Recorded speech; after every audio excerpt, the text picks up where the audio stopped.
In this video, I'm going to show you how to log into the App Store on an older Mac. So for example, once you get this message, you have to type your Apple ID and then your password.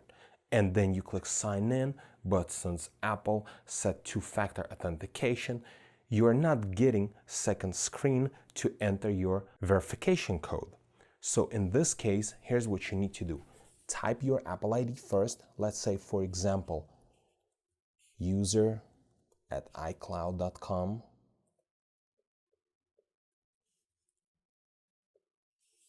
and then you type your password.